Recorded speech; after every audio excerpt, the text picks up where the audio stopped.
Dal Vangelo secondo Matteo. Vedendo le folle, Gesù salì sul monte, si pose a sedere e si avvicinarono a lui i suoi discepoli. Si mise a parlare e insegnava loro dicendo: Beati i poveri in spirito, perché di essi è il regno dei cieli. Beati quelli che sono nel pianto, perché saranno consolati. Beati i miti, perché avranno in eredità la terra. Beati quelli che hanno fame e sete della giustizia, perché saranno saziati. Beati i misericordiosi, perché troveranno misericordia. Beati i puri di cuore, perché vedranno Dio. Beati gli operatori di pace, perché saranno chiamati figli di Dio. Beati i perseguitati per la giustizia, perché di essi è il regno dei cieli.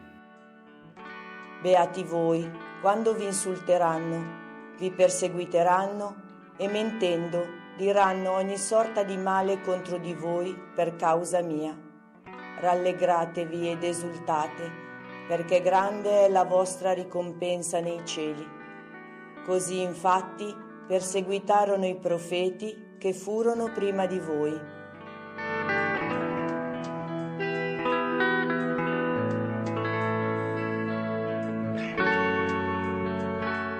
Una buona festa a tutti, sorelle e fratelli. Oggi è la festa di tutti i santi.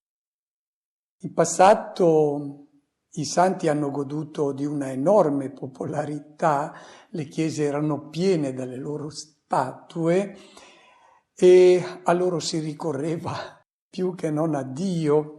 C'era il santo dei camionisti, il santo degli studenti, quello che faceva ritrovare gli oggetti smarriti, quello che curava le malattie agli occhi, il mal di gola. Erano considerati una specie di intermediari che dovevano presentare a Dio le nostre domande e loro fungevano da intercessori per commuovere il cuore di Dio a concedere queste grazie. Oggi la tendenza a ricorrere al santo per chiedergli di presentare una raccomandazione al Signore si va affievolendo ed è una cosa bella. E chi prega davvero si rivolge direttamente al Padre del Cielo e si rivolge a Dio insieme con tutti i suoi fratelli, con tutti i santi. E come si prega il Signore insieme con i fratelli qui sulla terra, preghiamo insieme anche con i fratelli, con Maria che è in cielo, e tutti insieme ci rivolgiamo all'unico Padre per ricevere da Lui quella luce che ci guida e illumina tutte le situazioni che stiamo vivendo in questo mondo. Direi che non ci sono però due tipi di santi. I santi appartengono a un'unica comunità. Non ci sono due comunità, due chiese. Una, quella dei morti, sono in paradiso, e una, quella dei vivi, che siamo noi. No, Dio, ha detto Gesù, è il Dio dei vivi, non dei morti, perché in Lui tutti vivono. Vivono i santi che sono in cielo, che non sono morti, sono nati alla seconda parte della loro vita, e ci sono i vivi, che sono quelli che sono ancora in questo mondo, che sono poi destinati a unirsi, nascendo alla seconda parte della vita, a unirsi con i loro fratelli che li hanno preceduti nella casa del Padre. Non ci sono quindi due chiese, ma un'unica chiesa, un'unica comunità di santi. Nel Gloria che noi recitiamo durante la festa e durante le domeniche, noi ripetiamo: tu solo sei santo. Soltanto Dio, infatti, è santo. E allora, come mai noi chiamiamo santi e stiamo attenti a non chiamare santi soltanto coloro che sono in cielo? Santi sono tutti coloro che appartengono a questa comunità di fratelli che hanno dato l'adesione a Cristo. I primi discepoli erano chiamati con vari nomi. Inizialmente erano chiamati Galilei, Nazareni e poi ad Antiochia hanno cominciato ad essere chiamati cristiani e tutti questi nomi erano dispregiativi. Galilei era sinonimo di rivoltosi, Nazareni anche. Si riferiva al villaggio disprezzato da cui proveniva Gesù. E cristiani significava unti, cioè i seguaci di un sedicente unto del Signore che era finito sul patibolo. Non erano questi i titoli che impiegavano i primi cristiani. Tra di loro si qualificavano come fratelli, come i credenti, i discepoli del Signore, gli uomini della via, poi anche i perfetti e i santi. Quando Paolo indirizza le sue lettere, le comincia praticamente tutte così: a tutti i santi che sono nella città di Filippi, nella città di Colossi, a tutti i santi dell'intera Acaia, a tutti i santi che sono in Roma, e non scriveva ai santi che sono in cielo, ma a persone concrete che abitavano a Filippi, a Efeso, a Corinto, a Roma, erano loro i santi. Perché erano chiamati così? Santo significa ritagliato fuori rispetto a quello che è la moltitudine delle persone del mondo, non perché il cristiano viva separato dagli altri uomini o li disprezzi, no, ma ha fatto una scelta di vita che lo qualifica e che non è quella di tutti. Magari diventasse anche quella di tutti gli altri uomini ed è la proposta di vita che lui fa a tutti, ma è lui che comincia a impostarla in un modo diverso, secondo una luce che gli uomini non hanno ancora ricevuto tutti.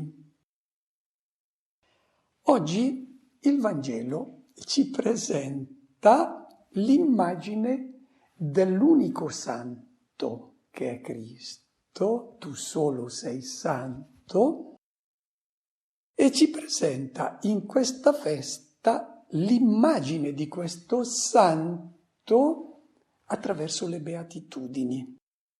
Un biblista, più grande biblista dei primi secoli, Origene, diceva che le beatitudini sono l'immagine di Gesù, sono delle icone della figura spirituale di Gesù, presentano cioè la figura di Gesù come l'unico santo e allora noi riprodurremo l'immagine del santo e potremo essere chiamati santi se assomigliamo a Lui. E per capire bene il volto di questo santo che noi dobbiamo riprodurre, ecco le beatitudini. Che cosa significano beatitudini? Chiamare una persona beata, anche nel nostro linguaggio, significa sei una persona di successo, beato te. Lo sappiamo chi è considerato beato. Chi viene proclamato beato? A chi diciamo beato lui, beato te? È chi riesce a dominare, a imporsi, ad arricchire, a godersi la vita. Beato lui, che può permettersi tutte queste soddisfazioni. Secondo i criteri di queste beatitudini, Gesù non è beato. Il santo, noi lo vediamo subito, è diverso. E quindi se noi vogliamo appartenere a questa comunità di santi, dobbiamo essere beati e dichiarati, proclamati beati, non dagli uomini che hanno le loro beatitudini, ma da Dio. E Dio presenta Gesù come il beato, a lui sì che fa i complimenti, beato te. È a questo livello che si gioca la fede in Cristo. Su quale proposta di beato vuoi giocarti la vita? Da chi vuoi ricevere il complimento beato te? Dagli uomini o da Dio? Su quali valori vuoi puntare la tua vita? Ecco, durante la spiegazione di queste beatitudini sarò sempre accostato da due icone, il beato e la beata. Elisabetta l'ha proclamata beata, beata te. Non perché sei ricca, hai la doppia casa, beata te perché hai creduto, perché ti sei fidata delle beatitudini che sono quelle di Dio, non quelle degli uomini. È la sorella di tutti coloro che, come lei, affidano la loro vita al beato, a Cristo. Accostiamoci allora alla proposta di beatitudine fatta da Gesù. Riuscire a realizzare le beatitudini di Gesù richiede un cammino di purificazione e di meditazione profonda, perché volenti o nolenti, noi interiorizziamo le beatitudini del mondo e siamo sempre tentati di seguirle. Allora è importante oggi richiamare alla nostra mente e al nostro cuore la vera beatitudine, quella che noi abbiamo scelto quando abbiamo accettato, accolto la proposta di appartenere a questa comunità che segue il beato. Vediamola allora queste beatitudini. La prima, beati i poveri in spirito, di essi è il regno dei cieli.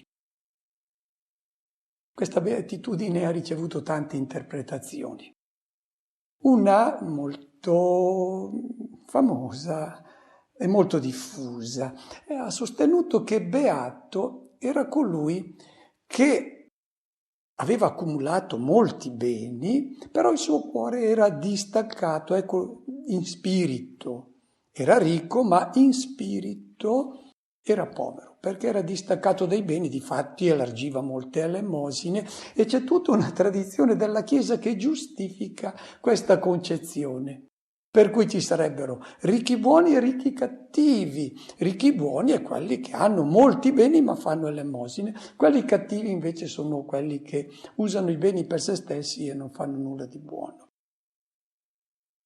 Chi è il povero di questa beatitudine?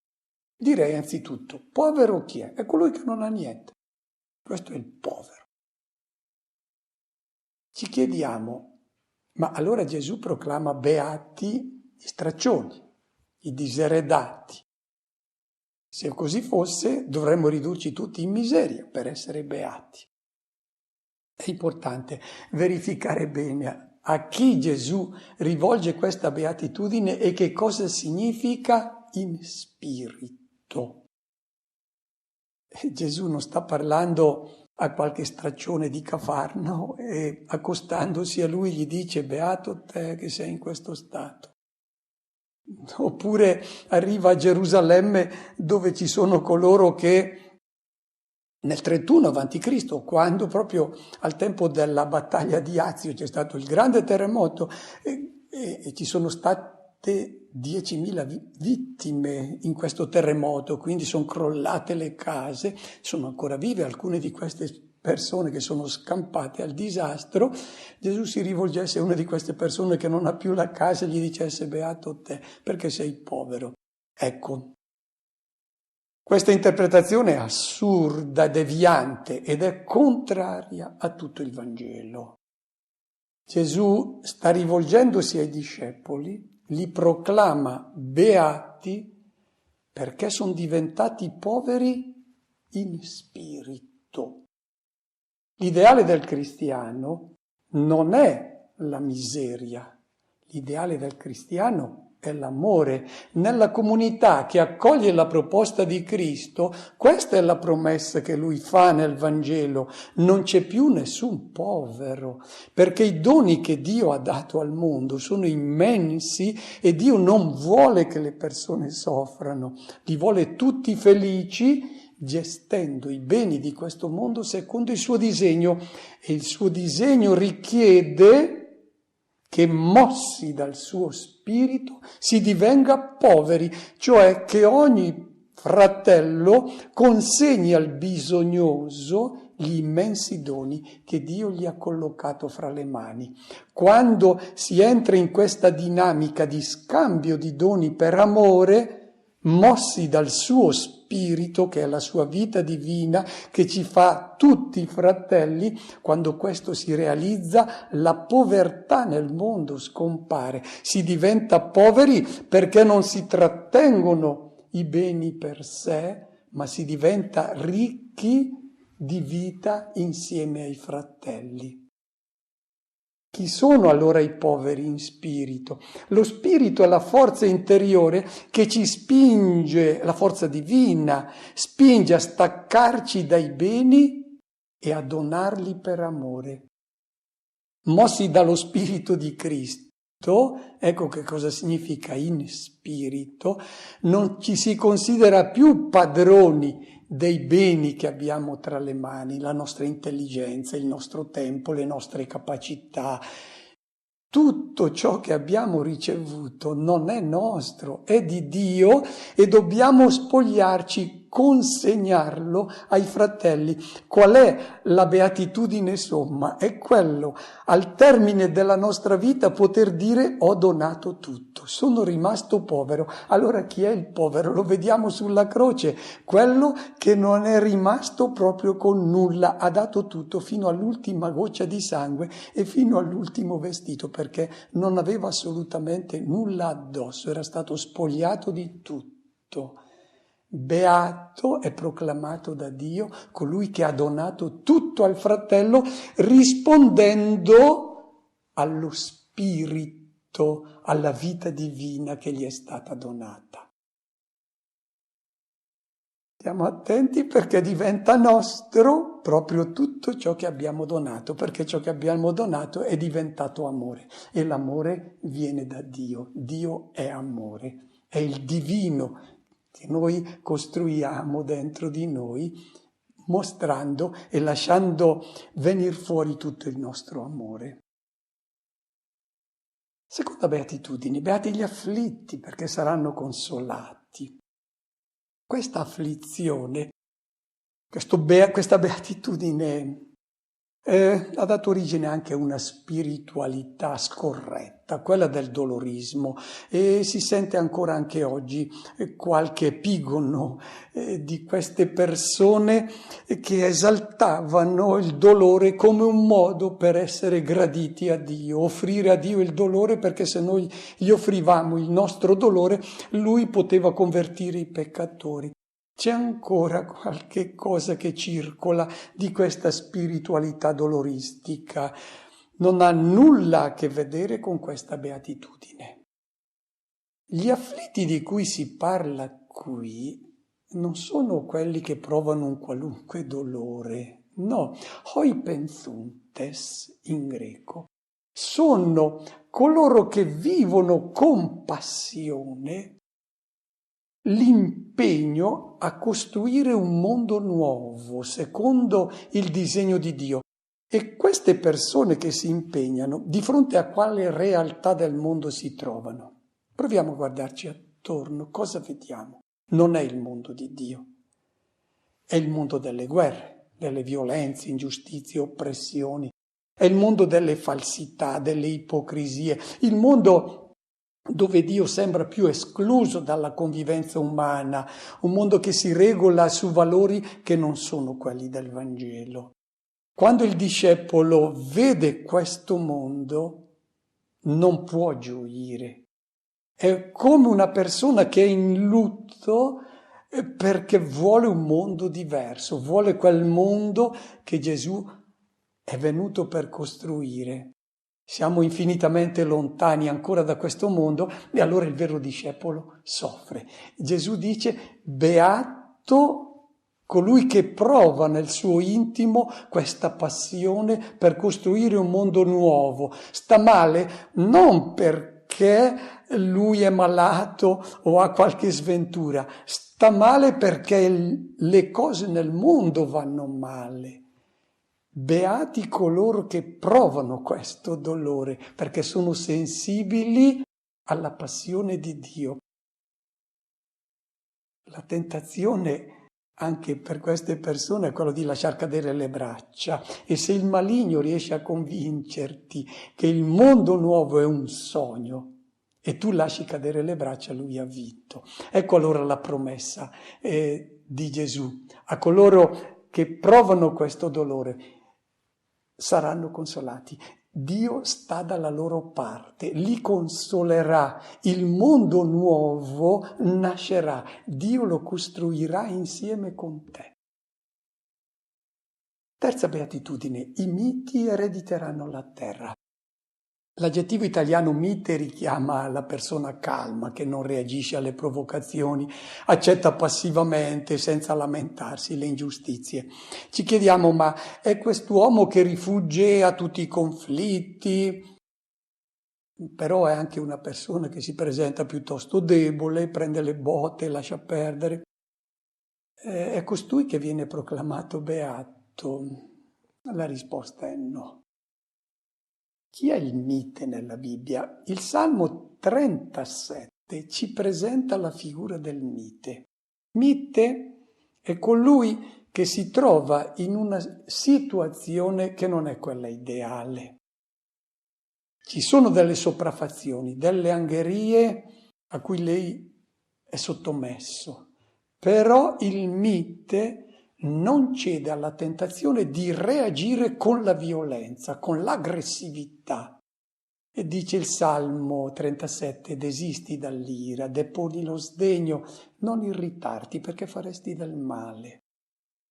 Però questa beatitudine non è un invito alla rassegnazione, ma alla speranza, un invito all'impegno.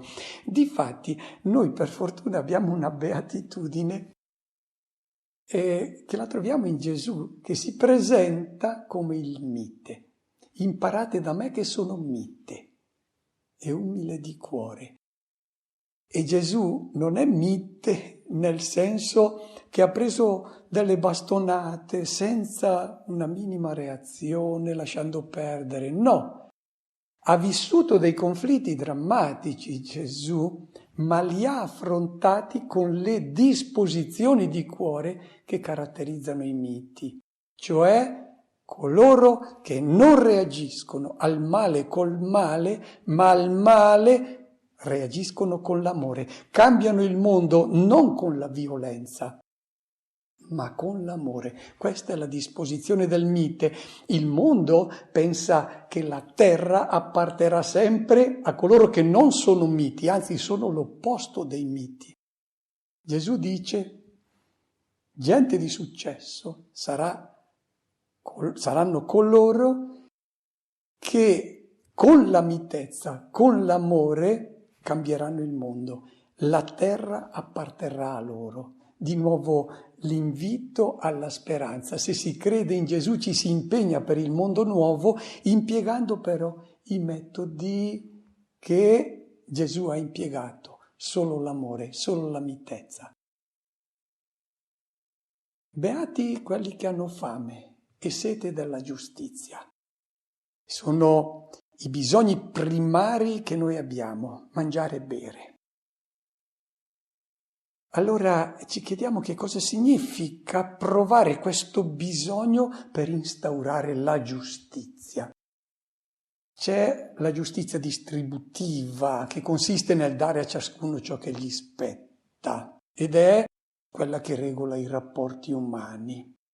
Qui però non si parla della giustizia umana, tanto più che per giustizia umana tante volte si intende la condanna. Fare giustizia, giustiziare, vuol dire che c'è un giustiziere e uno che la paga per gli errori che ha commesso.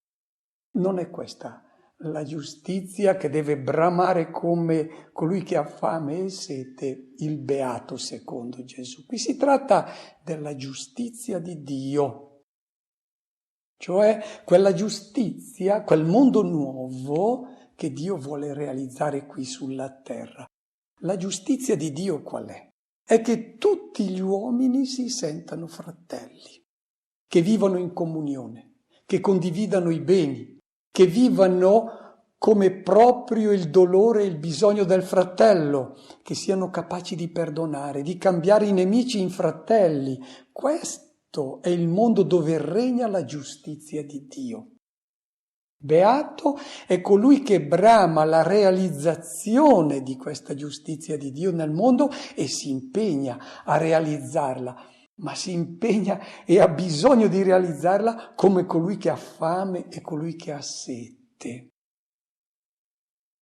Saranno saziati. È sempre nella seconda parte di questa beatitudine l'invito alla speranza, perché la tentazione di pensare che queste beatitudini siano un sogno è sempre incombente. Ecco allora Gesù che dice saranno saziati. Coloro che si impegnano per costruire questo mondo nuovo e questa giustizia stanno costruendo la storia di Dio, la storia che rimane, quella degli uomini viene cancellata. Beati misericordiosi, troveranno misericordia. L'interpretazione più immediata sarebbe questa. A volte nella vita ci si trova di fronte a un dilemma, essere magnanimi oppure assecondare il desiderio di farla pagare a chi ci ha fatto dei torti, a chi ci ha fatto del male. Allora essere misericordiosi vuol dire fare prevalere la compassione e il perdono. Sarebbe l'invito quindi a essere longanimi, a lasciar perdere. Però se identifichiamo la misericordia con la compassione, non si capisce come Dio possa essere misericordioso se Lui è giudice. Il giudice non può chiudere gli occhi quando sono stati commessi dei crimini. Oppure quando diciamo che Dio è misericordioso vuol dire che lascia perdere soltanto i peccati leggeri, ma poi quelli gravi non li può perdonare. Come fa? Ma già i rabbini non riuscivano a mettere d'accordo bene questo tipo di misericordia con l'amore e la giustizia di Dio. Entravano in conflitto. Faceva difficoltà quindi anche i rabbini. Cerchiamo di comprendere il senso biblico della misericordia e del misericordioso.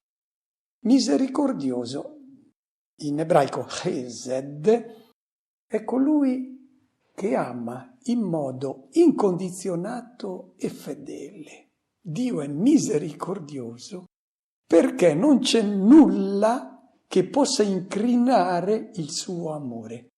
Nessun peccato, nessun rifiuto dell'uomo riesce a farlo desistere dall'amarlo, dal beneficarlo. E allora che cosa significa essere misericordiosi? Essere proclamati beati vuol dire essere come Lui. E in che consiste la misericordia?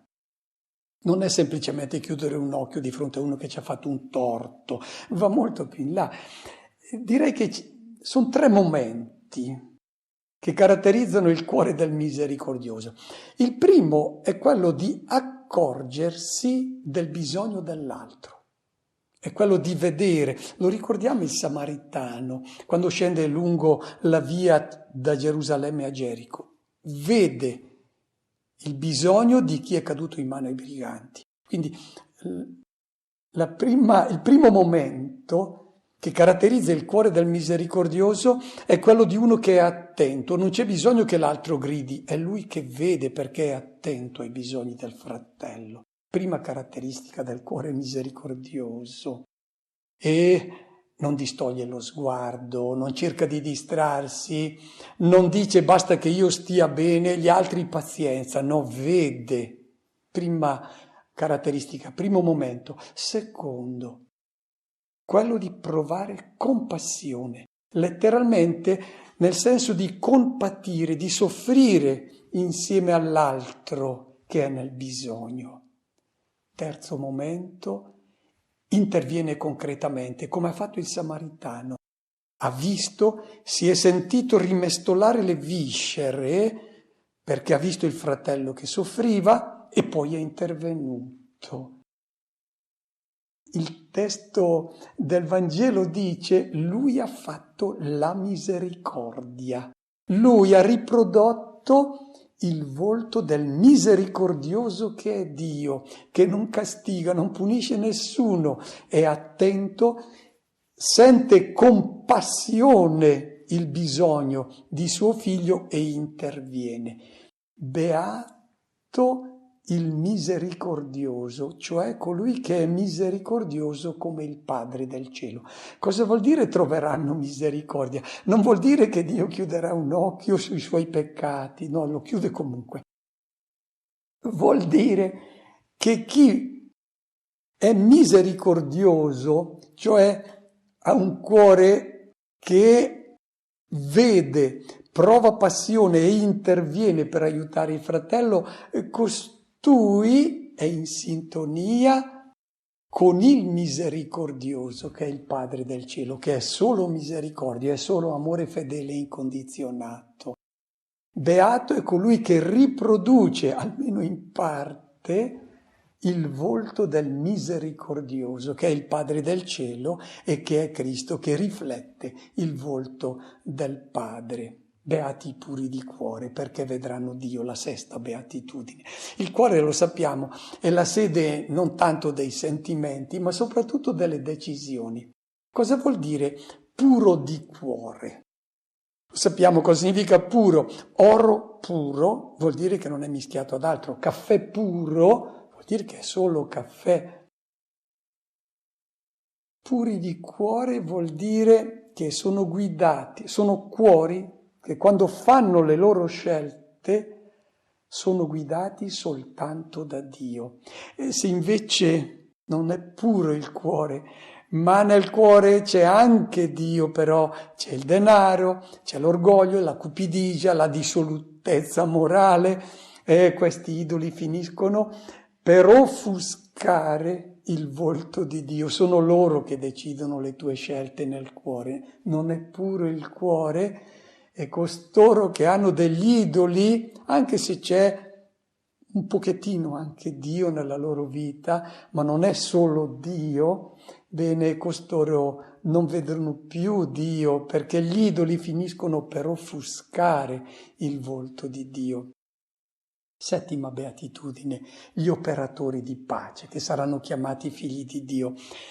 Operatori di pace non significa pacifici, cioè coloro che non fanno del male a nessuno, che è una cosa buona, coloro che evitano i conflitti, che vivono in armonia. Questa è un'interpretazione riduttiva. Il termine greco è eirenopoioi, dove c'è eirene e poiein. Eirene è la pace, poiein, costruire. Beati sono coloro che si impegnano a costruire un mondo di pace. La pace non è soltanto l'assenza di liti e di guerre, che è importante, ma è l'ordine nuovo secondo la giustizia di Dio. E quindi chi si impegna nel mondo perché ci sia benessere, gioia per tutti, è un costruttore di pace. Per coloro che si impegnano perché non ci siano malattie, non ci sia l'ignoranza, perché ci sia un alimento per tutti, sono costruttori di pace. Quindi chi crea le condizioni politiche, economiche, culturali, perché ci sia questo mondo nuovo dove ci sia il benessere per tutti, costoro sono costruttori di pace. La beatitudine, la promessa che viene fatta è la più bella. Costoro saranno chiamati figli di Dio. È una espressione ebraica questa che significa Dio li considera suoi figli, cioè è come se Dio dicesse a questi costruttori di pace: tu davvero mi assomigli. Quando noi costruiamo da pace dobbiamo sentire il Padre del cielo che ci dice: sei davvero mio figlio. L'ultima beatitudine, i perseguitati per causa della giustizia. Coloro che vogliono costruire questo mondo nuovo devono mettere in conto che entreranno in conflitto col mondo antico che non si rassegna a scomparire. Il mondo continuerà a predicare le sue beatitudini, e le beatitudini pronunciate da Cristo sono l'opposto a quelle del mondo. E allora ci sarà la persecuzione, e chi accoglie le beatitudini di Cristo mette in conto che il mondo non lo capirà, forse lo disprezzerà, forse lotterà contro di lui, però sarà proclamato beato non dai giudizi e dai criteri del mondo, ma sarà proclamato beato da chi conta, cioè da Dio. Auguro a tutti una buona festa a tutti e una buona settimana.